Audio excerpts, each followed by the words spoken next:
નમસ્કાર દર્શક મિત્રો, @ગુજરાતમાં આપનું સ્વાગત છે। ચોમાસામાં જો તમે ગુજરાતના કોઈ ગ્રામ્ય રસ્તા પર નીકળો કે હાઈવે પરથી પસાર થાવ તો બંને બાજુએ ઘાટા લીલા પાન અને પીળા ફૂલવાળા ઝાડીના ઝુંડ તમારી નજર ખેંચી લે। પ્રથમ નજરે સુંદર લાગતા છોડને લોકો કુંવાડીઓ કે પુવાડીઓ તરીકે ઓળખે છે।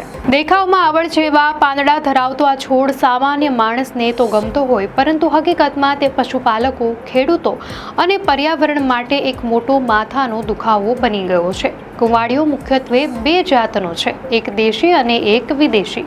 દેશી કુંવાડીઓ એટલે કે સેનાતુરા સદીઓથી ભારતમાં છે અને સ્થાનિક વાતાવરણ સાથે ભળી ગયો છે, પરંતુ છેલ્લા 1.5-2 દાયકાથી વિદેશી કુંવાડીઓ, જેનું વૈજ્ઞાનિક નામ સેના યુનિફ્લોરા છે અને જેને આમરેજ પણ કહે છે, ગુજરાત તથા ભારતના અનેક રાજ્યોમાં એટલી ઝડપથી ફેલાયો છે કે ઘાસના મેદાનો, ગૌચર અને જંગલ માટે ગંભીર ખતરો ઊભો થયો છે। વિદેશી કુંવાડિયાની સૌથી મોટી સમસ્યા એ છે કે તે ઘાસને ઉગવા જ દેતો નથી। જ્યાં કુંવાડીઓ ઉગી જાય ત્યાં ગાય, ભેંસ, ઘેટા કે બકરા ખાઈ શકે તેવો ચારો નથી મળતો। પરિણામે સૌરાષ્ટ્ર અને કચ્છના માલધારીઓને ચરિયાણ મેળવવા માટે દૂર જવું પડે છે અને ચારા પરનો ખર્ચ પણ વધે છે। ગાંડા બાવળ અને લેન્ટાનાની જેમ કુંવાડીઓ પણ ચરિયાણને ખાલી કરી નાખે છે। તો અમુક વિસ્તારોમાં પશુપાલકો કહે છે કે પહેલાં જ્યાં વીડીમાં ઘાસ થતું હતું ત્યાં હવે ચોમાસા શરૂ થતાં કુંવાડિયાના જે ઝુંડ જોવા મળે છે। સમસ્યા ફક્ત એટલી નથી કે પશુઓ માટે ચારો ઘટી ગયો છે, આ વિદેશી છોડ જંગલની અંદર ઘૂસી ગયો છે। ગીર જેવા અભયારણ્યમાં ઘાસ ઓછું થઈ રહ્યું છે, જ્યારે ચિત્તલ, સાવર, ચિંકારા જેવા તૃણાહારી પ્રાણી ઘાસ વગર ટકી શકશે નહીં, તો એશિયાટિક સિંહ જેવા માંસાહારી પ્રાણીનું જીવન પણ જોખમાય છે। એટલે કુંવાડિયાનો ફેલાવો આખા ઇકોસિસ્ટમ માટે ખતરો બની રહ્યો છે। તો આ અંગે વૈજ્ઞાનિકો કહે છે કે વિદેશી કુંવાડીઓ એટલો બળુકો છે કે તે માત્ર ઘાસ જ નહીં પરંતુ દેશી કુંવાડિયાને પણ ઉગવા દેતો નથી। આ છોડ એટલો ઝડપથી કેમ ફેલાય છે તેની પાછળના કારણો પણ રસપ્રદ છે। પ્રથમ, તેનો સ્વાદ કડવો હોવાથી કોઈ પશુ તેને ખાતું નથી। બીજું એ છે કે તે પ્રચંડ પ્રમાણમાં બીજ પેદા કરે છે અને તેનો અંકુરણ દર ખૂબ ઊંચો છે, એટલે વર્ષમાં લાખો બીજમાંથી મોટાભાગના અંકુર ફૂટી જતા નવા છોડ ઝડપથી ઉગી જાય છે। વળી જ્યાં માણસોનો હસ્તક્ષેપ વધારે હોય, જેમ કે રસ્તાની સાઈડ, ખેતરની પડતર જમીન કે ચરિયાણ, ત્યાં કુંવાડીઓ વધારે ઝડપથી ફેલાય છે, કારણ કે એવી જગ્યા પર કુદરતી સંતુલન ખોરવાય છે અને ત્યાં આક્રમણકારી વિદેશી જાતો ઝડપથી પકડ બનાવી લે છે।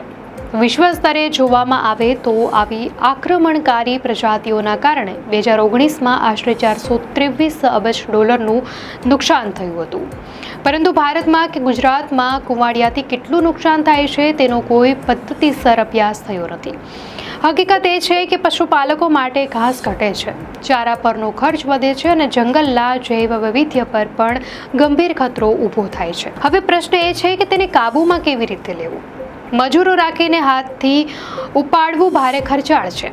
નિંદામણનાશક દવા છાંટીએ તો સાથે સ્થાનિક ઘાસ પણ નાશ પામે છે। મીઠું કે ડિટર્જન્ટ પાણીમાં ભેળવી છાંટવાના પ્રયાસો થયા છે, પરંતુ તેમાં ખાસ સફળતા મળી નથી। એટલે હાલ પર્યાવરણવિદો માને છે કે તેનો નાશ જૈવિક રીતે જ થઈ શકે। ગીર નેશનલ પાર્કની અંદર જ્યાં પશુઓને ચરવાની છૂટ નથી ત્યાં કુંવાડીઓ નથી જોવા મળતો। આમાંથી સ્પષ્ટ થાય છે કે જ્યાં માણસો અને પશુઓનો દખલ ઓછો છે ત્યાં કુદરતી ઘાસ જાતો ટકી રહે છે અને કુંવાડીઓ ફેલાઈ શકતો નથી।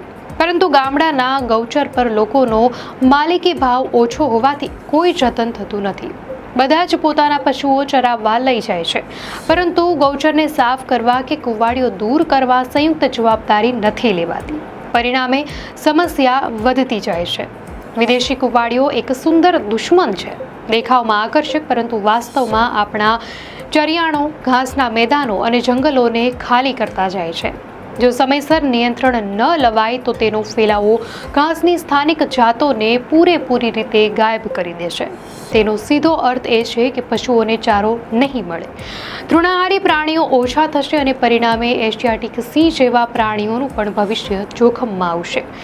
એટલે આ પ્રશ્ન ફક્ત એક રાજ્યનો નથી, પરંતુ રાષ્ટ્રીય સ્તરે ઝુંબેશ ચલાવવાની જરૂર છે। મનરેગા જેવી યોજનાઓ હેઠળ મોટી ઝુંબેશ ચલાવી શકાય તો આ ખતરાને અટકાવી શકાય।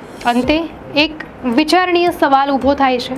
ચોમાસે નજરે ભલે સુંદર લાગતા પીળા ફૂલવાળા છોડથી જો આપણા પશુઓને ચારો ન મળે અને જંગલના પ્રાણીઓનું અસ્તિત્વ જોખમાય તો શું આપણે આ ફૂલને ખરેખર કુદરતનું શણગાર કહી શકીએ કે પછી તે આપણા પર્યાવરણ માટે ખતરનાક ઘંટડી છે? દર્શક મિત્રો, આ અંગે આપની શું પ્રતિક્રિયા છે અમને કોમેન્ટમાં ચોક્કસથી જણાવશો.